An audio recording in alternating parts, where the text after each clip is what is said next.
Hola, mi nombre es Gabriel Hernández. El día de hoy quiero continuar con una tercera parte del análisis del libro Así habló Zaratustra. Voy a tratar específicamente 5 capítulos porque se ha vuelto bastante denso. Puedo decir que los anteriores capítulos es un tema de descripción, un tema de destrucción también de algunas referencias que hay ve y crea. Pero aquí en esta tercera parte se nota muchísimo cómo él aborda ideas nuevas que antes no habían sido presentadas, como la solución al tema del nihilismo, pero en interpretaciones de sueños y descripciones de la naturaleza. Entonces se pone con bastantes símiles o análisis de sueños, entonces es de bastante complejidad. Por eso quiero como hacer un alto en la lectura y empezar a describir lo que estoy leyendo, porque pues son bastantes ideas que son profundas. Entonces inicia sin más en el caminante. Recordar que en la última parte estaba con algunos compañeros y estaba como en una descripción de islas afortunadas donde pues él está muy bien. Es un lugar a donde él encuentra varias ideas innovadoras y puede estar acompañado y discutir con sus compañeros o algunas personas que se atreven a ser como medio iguales a él. Pero cuando ya está en esta cima y en este éxito, él vuelve a la soledad, porque pues ese es el camino del superhombre. Siempre la superación de sí mismo o voluntad de poder. Aquí empieza por un capítulo que se llama El Caminante. Entonces yo hago unas tarjetas para poder describir lo que leí y el análisis que hice de ese capítulo, y esto me ayuda bastante para poder desarrollar las ideas. Entonces, la verdadera elevación del espíritu exige atravesar pruebas extremas de soledad, dolor y autorrenovación. Nietzsche lo comunica a través de metáforas. El camino, la montaña más alta surge del mar más profundo. La grandeza nace del poder transformar. El viajero borra su camino tras de él. El progreso es único y nadie lo puede seguir, ni tampoco hay que volver. Hay otra idea de la cumbre y abismo que se funden en uno mismo. El logro y el riesgo son uno, y andar por encima de su cabeza. Se preocupa más allá de sus propios logros y sus límites. Aquí nos invita a amar incluso lo terrible. Zaratustra no es una asceta frío, sino un ser intensamente sensible. Al final llora y ríe al mismo tiempo, que acepta su destino solitario, no está excepto el dolor y con conflicto emocional, pero lo acepta. Este capítulo es una forma poética de la paradoja del camino del héroe solitario. Para alcanzar la luz debes pasar por la oscuridad. Entonces, acá yo tengo un tatuaje que bastante me gusta. Me lo hice cuando estaba con mi hermano y él dijo, acompáñame a tatuarme. Y es un análisis de la felicidad que se necesita para poder tener una vida no feliz, sino completa. Es poder desarrollar cosas que trasciendan, cosas que pertenezcan a uno mismo y que valgan la pena contar con un storytelling y desarrollar unos objetivos claros. Esto es como una idea muy contemporánea al tema de cómo vivir una vida feliz o plena. Aquí lo que Nietzsche trata de expresar es que las cosas buenas pues exigen un riesgo. A pesar de que uno esté en la cima, como lo mostramos en el cierre de la segunda parte, él está dispuesto a ir otra vez a la soledad y destruir todo lo que estaba antes para ir más allá. Entonces, entre más alto supuestamente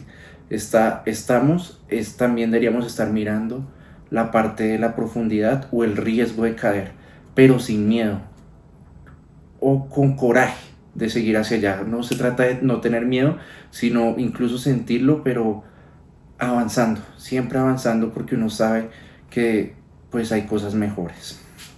Un capítulo bastante interesante, pero es el preludio a un capítulo muy simbólico, y es el de la visión y el enigma. Aquí yo me demoré más o menos como casi unas 3 semanas, varias lecturas y bastantes investigaciones por este capítulo en especial. Entonces, empecemos. Este capítulo de la visión y el enigma es muy simbólico y expone la idea del eterno retorno. Hay varios puntos cumbre del simbolismo y aquí hay un resumen. El primero es que Zaratustra pues está callado y ensimismado, viajando en un barco desde las Islas Afortunadas y comparte una visión con sus compañeros audaces. Entonces él describe que en ese momento que está viajando se duerme y tiene una visión. La visión es de que Zaratustra va caminando hacia las montañas más altas con un enano en el hombro y encuentra un portón llamado instante. Es la unión de dos caminos infinitos. Uno simboliza el pasado y el otro simboliza el futuro. Tras enfrentar con coraje al enano, se muestra que el tiempo es un círculo. Lo que ocurre se repite eternamente y el enano desaparece justo en ese momento. Aquí seguimos en la visión. La visión da totalmente un giro y Zaratustra escucha a un perro aullar en la noche clara y oscura. Al acercarse, encuentra a un joven atragantándose con una serpiente. Zaratustra intenta ayudar, pero solo el joven puede salvarse a sí mismo. Le grita: muerde, muerde su cabeza. El pastor hace caso y escupe la cabeza, y ya no es un joven, sino que ahora es un hombre, y se ríen y lloran. La visión termina y le pide a los audaces, o sea, a los compañeros con los que está viajando, buscadores, que interpreten su visión. Entonces aquí tenemos varios símbolos. Podemos hablar del enano como es una idea que no crece, que no se desarrolla, va en los hombres en los hombros del superhombre. Este enano tiene que superar esa idea de que no crece. Parece representar esa idea nihilista, de resignación, que cree que nada tiene sentido. Somos significantes ante un universo y su repetición. Zaratustra da una solución, propone una visión donde cada momento es eterno. No somos insignificantes, somos responsables de revivir eternamente lo que somos. Pero esto todo es una visión. O sea, si alguna vez me preguntó una amiga que cuál es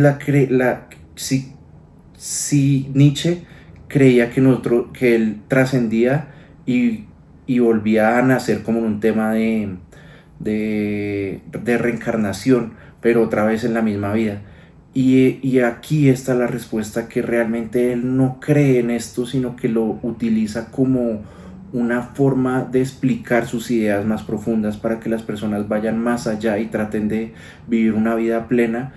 Esta idea del eterno retorno los hace como apurarse más, de tener un poquito más de presión a vivir una buena vida. Entonces él lo presenta como una visión, no significa que él crea sobre el eterno retorno. Si el tiempo es un circuito, eso significa que todo vuelve. No solo los eventos del mundo, sino tú mismo, tu conciencia, tus decisiones. Entonces la próxima vez que yo pase, puedo llegar mejor, haber tomado decisiones con voluntad de poder. Eso hará que el instante sea mejor. Y volverás a pasar por este instante. Hazlo tan tuyo, tan alto, tan pleno, que no temas su regreso, sino que lo esperas con risa. Y es la explicación de, ante esta desolación de que supuestamente a toda hora vamos a pasar por esto, porque esto se repite, nos queda algo, que nosotros somos los que viajamos a través de ese círculo y viajamos a través con voluntad de poder. Que cada vez que pasemos con una versión mejor de nosotros mismos, porque llegamos con una versión mejorada en cada una de las decisiones que tomamos, porque queríamos ser mejor cada vez que pasamos. Entonces se puede describir la idea del enano como la idea nihilista de que esto no tiene sentido, pero la superamos cuando llegamos con voluntad de poder a este encuentro otra vez. Hay otros símbolos acá, que es el tema de la serpiente. Después de que ya pasamos supuestamente el instante del portón, y se encuentra la serpiente atragantada por el hombre, ¿no? Y esta serpiente simboliza el sentimiento de existencialista que amenaza con asfixiarnos. También hay un símbolo importante que es la noche clara. Después de hacer desaparecer el enano llega una noche profunda pero hermosa. Es de soledad hasta que llega el aullido del perro, que es un grito de alerta de ayuda para guiar a Zaratustra hasta el joven. Una vez se libera del enano, su trabajo es guiar a los demás, no ayudarles, porque Zaratustra no mata a la serpiente, guía al joven para que la mate. Entonces, la segunda parte de esta visión habla de cómo hacerle entender esta idea a los otros. Y no es de decirles o imponerles esa voluntad de poder, sino inspirarlos. Si alguien está atragantado en estos ideas existencialistas, van a pedir ayuda. Esa ayuda la ven representada a través de este perro que aúlla, pero ese perro nunca lo encontramos. Ese perro supuestamente es solamente para avisarnos. Aquí yo hice una imagen bastante animada, pues curiosa, y es un circulito tratando de expresar cómo la persona va avanzando a través del círculo y otra vez llega al mismo instante. Podemos decir que el instante es la hora, un instante mejor porque llega a Zaratustra mejor ahí, y es cuando vamos a volver a llegar ahí. La segunda parte es cuando Zaratustra pues genera su voluntad de poder. La tercera parte es cuando encuentra enanos o ideas a media que no crecen ni dejan crecer. Entender al enano como una idea media que no se deja desarrollar a los demás, ni esa misma idea se desarrolla. Y pues la cuarta parte de este dibujo es la serpiente que asfixia a los demás y que pues es potencial de que dañe al superhombre, y cómo nosotros podemos ayudar a que los otros se asfixien de esas serpientes a través de la inspiración. Es todo una visión y es muy importante aclarar eso. Nietzsche no cree en una metafísica de reencarnación eterna, sino que utiliza la idea para desarrollar al superhombre. Un capítulo, si lo pudiéramos poner en una calificación tipo S, porque son 4 o 5 hojas, pero muy denso. Me tocó leerlo varias veces, analizarlo por lo menos un mes para poder desarrollar estas ideas que está plasmando acá. Después pasa otro capítulo que se llama De la dicha a pesar de uno mismo. Después del capítulo bastante denso, Zaratustra busca de nuevo sus islas afortunadas, espacios donde puede crear ideas, y habla un poco de cómo desde esa soledad desarrolla nuevos hijos que le entienden, haciendo referencia a que el superhombre no le llegan amistades, sino que las desarrolla, y esas amistades exigen que el superhombre se siga desarrollando. Esas compañías deben ser de superhombres también. Y aunque le guste estar entre compañeros, él debe superarse a sí mismo. Habla de su misión final. Creo que hago quotes. Creo que es inspirar a los demás, incluso si eso significa estar de nuevo en soledad para volver a crear. Pero aquí se muestra la parte humana de Nietzsche, que a pesar de su determinación tiene dudas, y es que poder avanzar por los problemas no significa que uno se vuelva insensible, sino que uno siente de más, pero a pesar de ese sentimiento sigue avanzando. Entonces después a uno lo describen como sin corazón porque deja algunas amistades atrás, pero no, significa que desarrolló nuevas amistades y que con todo el dolor que eso significó se atrevió a vivir todos esos momentos profundos, pero ir más allá. Nietzsche vivió una vida muy triste o muy intensa, pero él siempre seguía con las ideas de superhombre, y eso es sorprendente porque a pesar de tener una vida tan desafortunada, por llamarla así, él siendo o desarrollando unas filosofías tan optimistas. Entonces con Altanería de León busca una fuerza final que superase de nuevo, pero admite que no la tiene aún, a pesar de encontrarse en Islas Afortunadas. Y es lo que estamos mencionando. Él quiere rugir como león, quiere destruir todo lo que está haciendo porque sabe que más adelante van a llegar nuevas ideas. Ese espíritu de niño que escribían en los primeros capítulos. Entonces él admite que no tiene ese poder, hay veces, y hace una conversación con él mismo en este capítulo, diciéndose que sí, que él la tiene, él sabe lo que tiene que hacer y debería avanzar. Entonces la rechaza estas ideas para irse de nuevo a la soledad, para crecer. El dilema de la película del efecto mariposa. Por más de que el protagonista quisiera estar con el amor, el destino tenía algo mejor. Si se alejaba de esa relación, es doloroso. Es decirle adiós a algunas personas, a esas islas afortunadas, pero a veces nos espera algo mejor.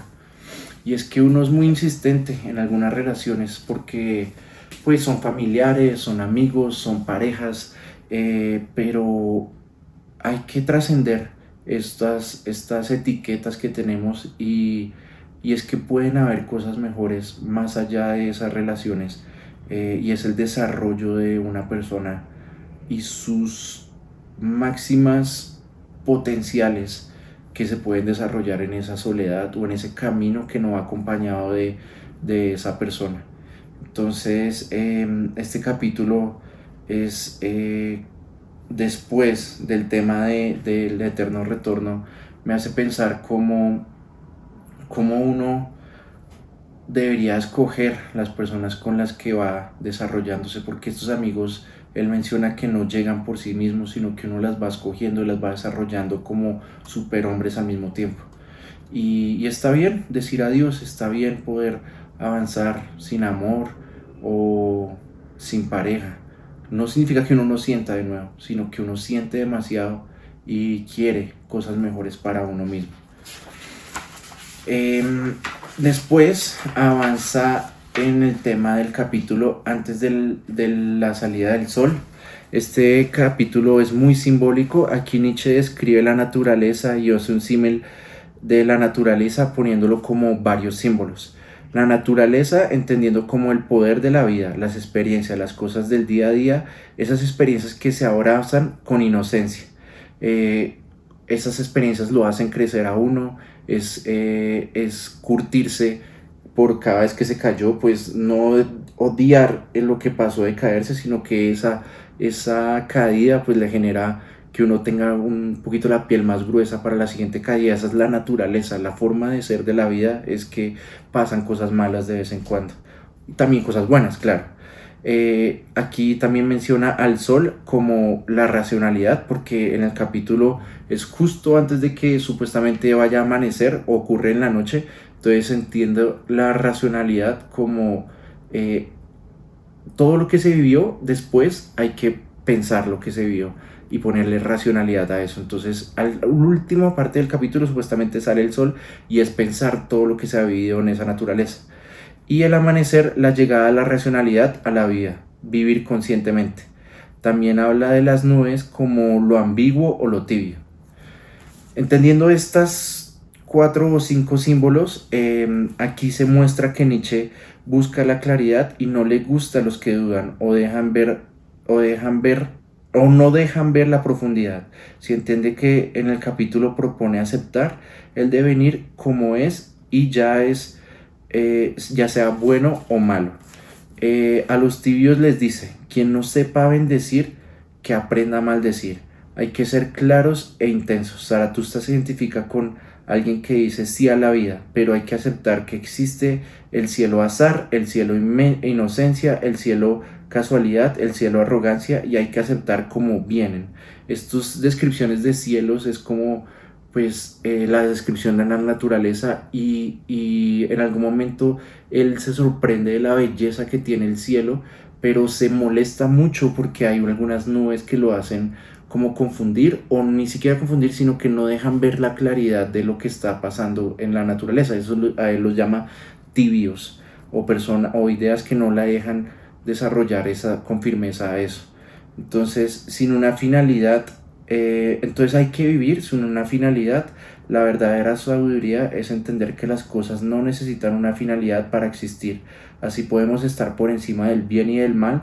Hará llegar la luz al amanecer y la racionalidad. Tú puedes imponer tu propia definición del bien y el mal.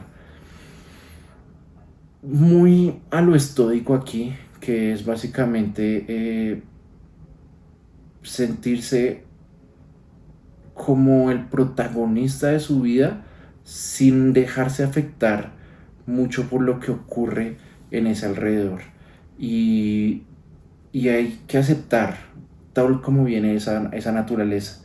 Después de que podamos vivir las cosas bien, ya sean buenas o malas, podemos meterle racionalidad, pero primero es el tema de vivir, ser real con lo que está pasando en ese momento. Y vamos para el quinto capítulo, que es de las virtudes que empequeñecen. Aquí sigue con un tema de muchos simbolismos. Entonces, empecemos. Este capítulo, Nietzsche se pregunta, ¿qué pasó con el hombre? Después de tanta existencia, ¿se ha vuelto más grande? Regresa a su pueblo y ve cosas grandes. Símbolos de dinero o unos temas de unas casas enormes, pero no símbolos de almas grandes. Esas casas son juguetes para niños grandes, y concluye que todo se ha vuelto más pequeño.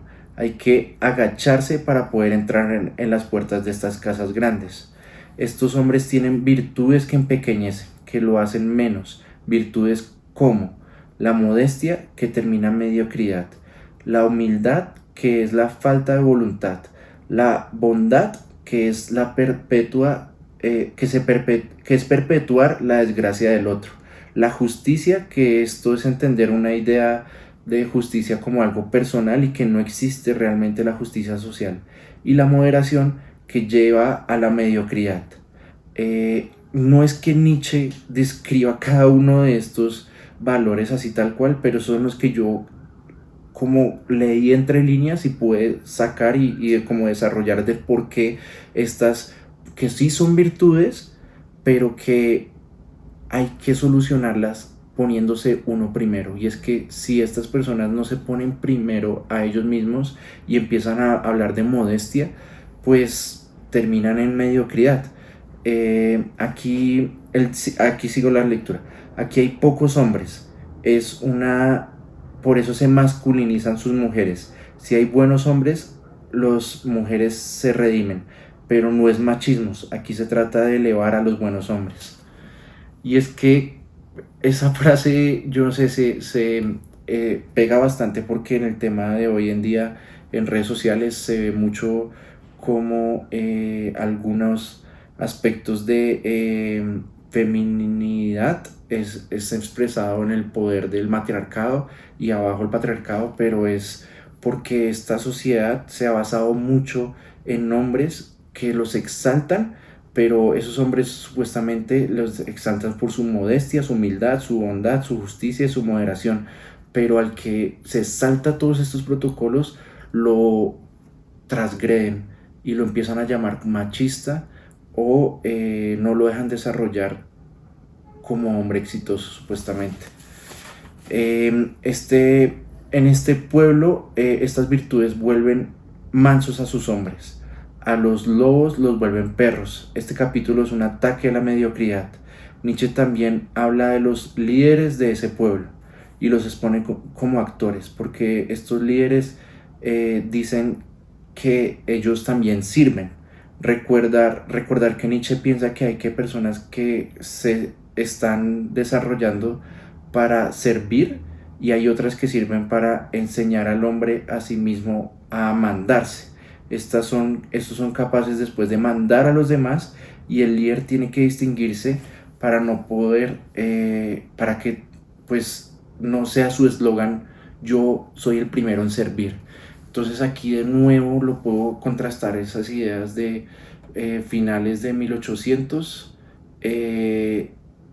a lo que es ahorita, porque está muy de moda en el tema de coaching ponerse como el que primero está dispuesto a sacrificarse y servir por el grupo.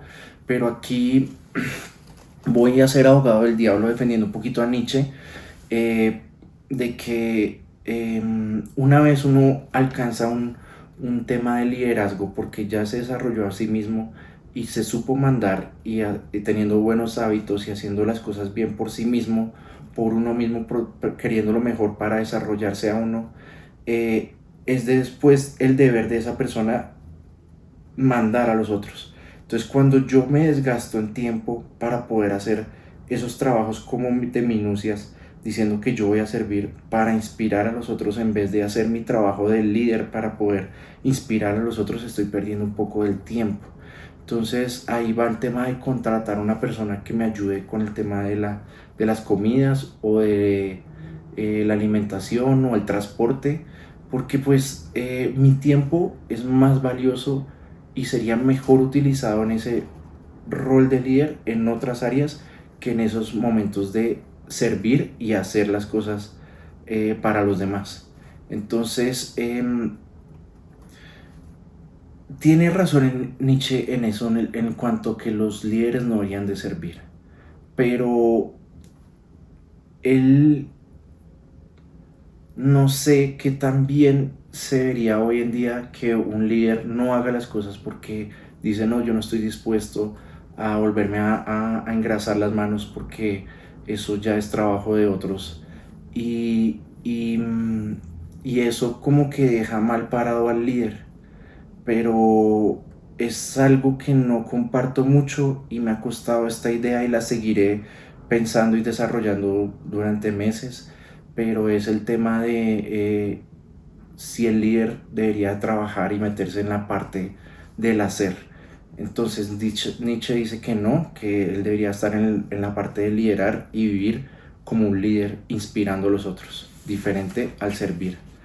La solución de este pueblo es que se debe amar al prójimo como a vosotros, pero sé siempre primero de aquellos que se aman a sí mismos. Haz lo que quieras, pero hazlo con voluntad, voluntad de poder.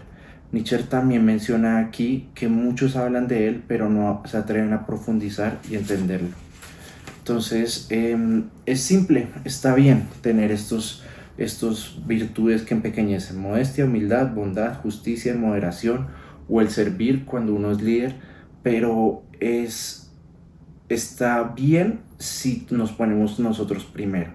Si dejamos de ponernos nosotros primero, esas virtudes en vez de sumar empiezan a restar. Entonces un verdadero líder primero está bien, él, y después ayuda a los demás con modestia, humildad, bondad y justicia. Pero primero él. Esa es la solución a este pueblo que lo ve como el Nietzsche que no se ensucia las manos, porque en este capítulo incluso me acuerdo que mencionan que Nietzsche no venía aquí a mostrar cuáles son los ladrones o cuáles son los que más lideran, pero él dice, ¿para qué hablar esto con estas personas? Porque no van a entender. Y es esa última parte que le dije, que muchos hablan de Nietzsche, muchos traducen a Nietzsche en lo que vieron en algún video y Nietzsche mismo dice, yo no necesito traductor, deberían de tratar de entenderme a mí mismo con mis propias palabras en vez de que otro interprete las ideas de él. Y es que hoy en día se ve mucho esto. Yo veo muchos coaches, muchos líderes de redes sociales utilizando pequeñas partes de, de este libro, pero no en la idea completa. Y transmiten la interpretación de ellos, que muchas veces es incluso contraria a lo que él trata de explicar. Entonces quedarse con un niche a medias es muy peligroso. Y hasta ahí, esa es el quinto capítulo, y el siguiente que se viene es el Monte en los Olivos. Ojalá pues no pase mucho tiempo antes de poder avanzar en el siguiente. Muchas gracias por ver este video y pues continuamos. Gracias.